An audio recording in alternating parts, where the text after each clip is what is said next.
نحمدہ ونصلی علی رسولہ الکریم اما بعد فاعوذ باللہ من الشیطان الرجیم بسم اللہ الرحمن الرحیم۔ ناظرین کرام، ٹیک کی دنیا میں کل سے ایک بہت بڑی ہلچل مچی ہوئی ہے۔ آپ اس ہلچل کا اندازہ اس بات سے لگائیں کہ تقریباً ایک دن کے اندر $1 ٹریلین امریکہ کی اور دنیا کی جو سٹاک مارکیٹ ہے اس سے وائپ آؤٹ ہو گئے ہیں، غائب ہو گئے ہیں۔ یہ $1 ٹریلین کا نقصان ہو گیا ہے سٹاک مارکیٹ میں ان لوگوں کو جن کے شیئرز تھے، خاص طور پہ ٹیکنالوجی کی کمپنیز میں، خاص کر AI آرٹیفیشل انٹیلیجنس کی کمپنیز میں۔ ایسا کیا ہوا؟ ایسا ہوا کہ ایک بہت ہی چھوٹی سی کمپنی جو کہ مئی 2023 میں بنی، 1.5 سال کے قریب اس کو ہوا ہے صرف، اور ایک چائنیز بندہ اس کو اون کرتا ہے، تقریباً کوئی 40 سال کا ہے وہ، اس نے صرف 2 مہینے لگا کے اور تقریباً صرف لیس دین $6 ملین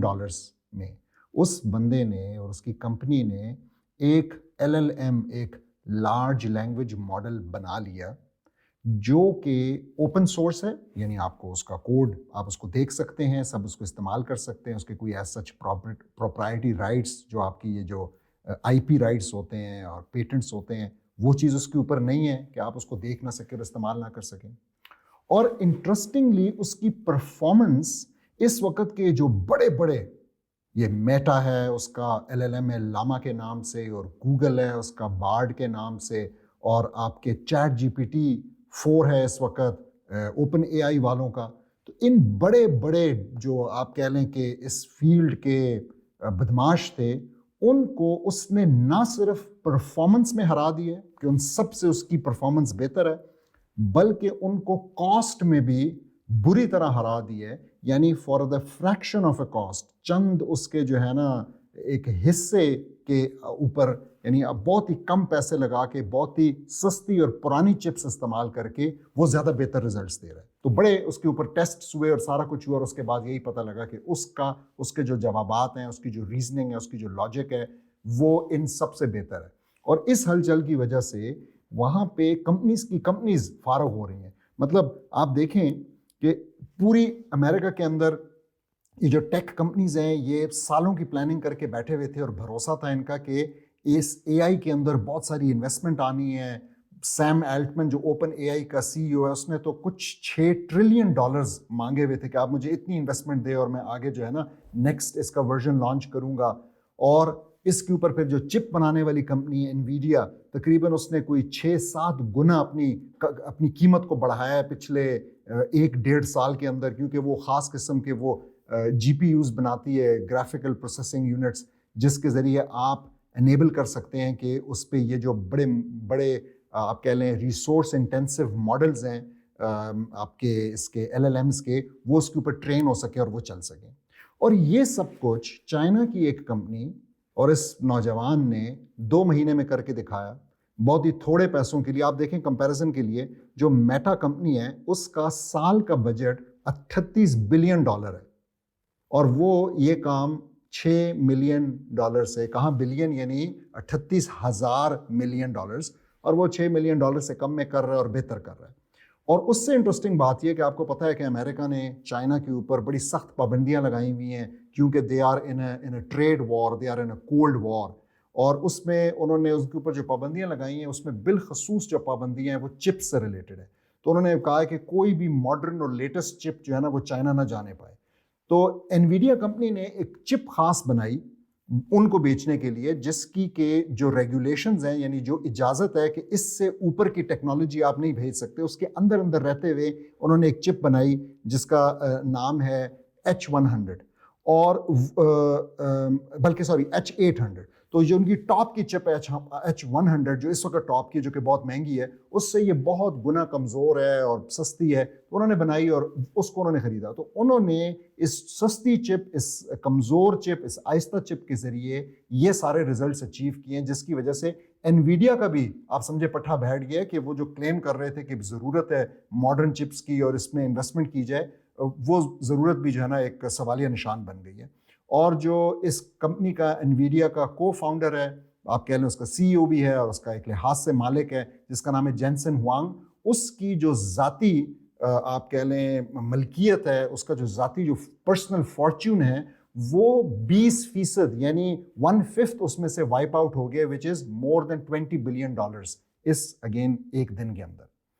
اب ہمارے لیے، ہم مسلمانوں کے لیے، میں سمجھتا ہوں کہ ہم ان لوگوں کے لیے جو کہ یہ سمجھتے ہیں کہ مسلمان ایک قوم ہے اور ایک ایسی زندہ قوم ہے جو کہ واپس انشاءاللہ برسر اقتدار بھی آ سکتی ہے اور دنیا کی رہنمائی، دنیا کی لیڈرشپ کی نہ صرف حقدار ہے بلکہ انشاءاللہ یہ کر کے دکھائے گی، ان کے لیے اس کے اندر بہت لیسنز چھپے ہوئے ہیں۔ اور دیکھیں اس کے اندر بڑا لیسن یہ ہے کہ what you need is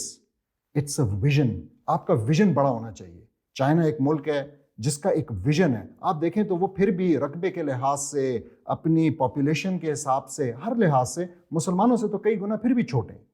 لیکن ان کے پاس ایک ویژن ہے اور اس ویژن کے اوپر وہ متحد ہیں، اس ویژن کے اوپر وہ متفق ہیں۔ اب آپ سوچیں کہ ہم مسلمانوں کو، ہم سب کو تو ویسے ہی ویژن ایک ہے، ہم سب کی تو سورس ایک ہے، ہم تو جہاں سے قانون لیتے ہیں وہ چیز ایک ہے، ہمارا زندگی کا مقصد ایک ہے، لیکن تو ہمارے لیے ایک پوائنٹ کے اوپر یونیفائی ہونا اور پھر اپنی ساری کی ساری انرجیز اس کے اوپر لگانا کتنا آسان ہے اور کتنا آسان ہونا چاہیے۔ لیکن آپ بھی جانتے ہیں اور میں بھی جانتا ہوں کہ انفارچونیٹلی ہمارے اوپر جو ایجنٹ حکمران استعمار نے بالخصوص آج کی تاریخ میں امریکہ نے بٹھائے ہوئے ہیں، وہ ہمیں واپس یونائٹ نہیں ہونے دیتے، وہ ہمیں مختلف قسم کے کانسیپٹس میں الجھائے ہوئے ہیں۔ کوئی ہمیں جو ہے نیشنلزم اور نیشن سٹیٹ کے اوپر لگاتا ہے، کوئی ہمیں کہتا ہے کہ جمہوریت بہت اچھی ہے، کوئی ہمیں یہ سکھا رہا ہے اور ہمارے اندر سے لوگوں کو اس چیز کے لیے تیار کر رہا ہے کہ وہ سوشلزم اور کمیونزم کی بات کریں۔ تو ہمیں مختلف قسم کی چیزوں کے اندر الجھایا جاتا ہے، ورنہ اصل میں اس ٹائم پہ ان سب چیزوں جن کی طرف ہمارے یہ اپنے لوگ یا ہمارے خاص کر حکمران جس کو ڈیفینڈ کر رہے ہیں، یہ سب چیزیں ختم ہونے والی ہیں۔ ان کا آپ دیکھ لیں اینڈ شروع ہو چکا ہے۔ ان کی آپ سمجھیں کہ جو ہیجمنی تھی، جو یہ دنیا کے اوپر ایک رعب و دبدبہ قائم کر کے بیٹھے ہوئے تھے، سب سے پہلے تو ہمارے افغانی جو بھائی ہیں انہوں نے ان کو سبق سکھایا اور مار بھگایا افغانستان سے۔ پھر اس کے بعد ابھی ہمارے فلسطینی جو بھائی ہیں انہوں نے اسرائیل کے ساتھ جس طریقے سے 1 سال اور 3 ماہ سے مقابلہ کر رہے ہیں اور ان کو مجبور کیا ہے کہ وہ سیز فائر ایکسیپٹ کریں ان کی ٹرمز پہ، ان کو مزہ چکھایا۔ تو میں یہ سمجھتا ہوں کہ صرف اور صرف اس طاغوتی نظام کے جو ہمارے اوپر نافذ ہے گرنے کی دیر ہے، اور آپ پھر سے دیکھیں گے کہ مسلمان جلد ہی، it will not be a matter of, جو کچھ لوگ جس طرح سینچریز کی بات کرتے ہیں، کچھ دہائیوں ڈیکیڈز کی بات کرتے ہیں، کچھ سالوں کی بات کرتے ہیں، یہ مہینوں کی بات ہے کہ مسلمان واپس لیڈرشپ رول میں آ سکتے ہیں، چاہے وہ ٹیکنالوجی ہو، چاہے وہ ملٹری ہو، چاہے وہ اکانومی ہو، کیونکہ ہمارے پاس وہ سارا گراؤنڈ ورک، وہ سارے جو انگریڈینٹس آپ کو چاہیے، وہ جو سارے ترکیبی اجزاء ہیں، وہ ہمارے پاس سارے موجود ہیں۔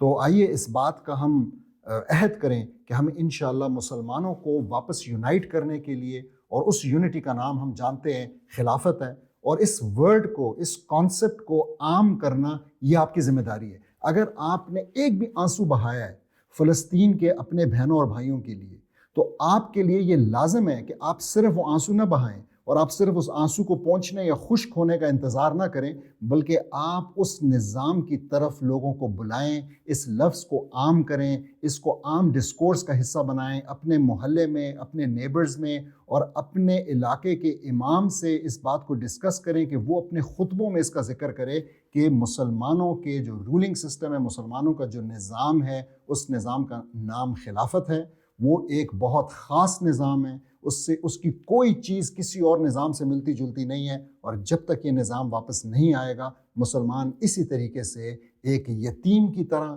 جس طرح یتیم کے مال کے اوپر لوگ قبضہ کر لیتے ہیں اور اس کو چھینتے ہیں اور اس کے حصے بکھرے کرتے ہیں اور اس کی کوئی عزت نہیں ہوتی اور اس کی جان اور مال کی کوئی حفاظت کرنے والا نہیں ہوتا، مسلمانوں کے ساتھ بھی ایسا ہی ہوگا۔ اور جب انشاءاللہ یہ نظام واپس آ جائے گا اور ہمارے اوپر انشاءاللہ ایک امام، ایک خلیفہ آ کے بیٹھ جائے گا، تو رسول اللہ صلی اللہ علیہ وسلم کی وہ جو حدیث ہے جس میں انہوں نے فرمایا انما الامام جنہ یقاتل من ورائے ویتقی بہ، کہ بے شک خلیفہ مسلمانوں کی ڈھال ہے، شیلڈ ہے، شیلڈ، جس شیلڈ کے پیچھے سے مسلمان محفوظ بھی ہیں اور جس شیلڈ کے پیچھے سے مسلمان لڑتے بھی ہیں۔ جزاک اللہ خیر۔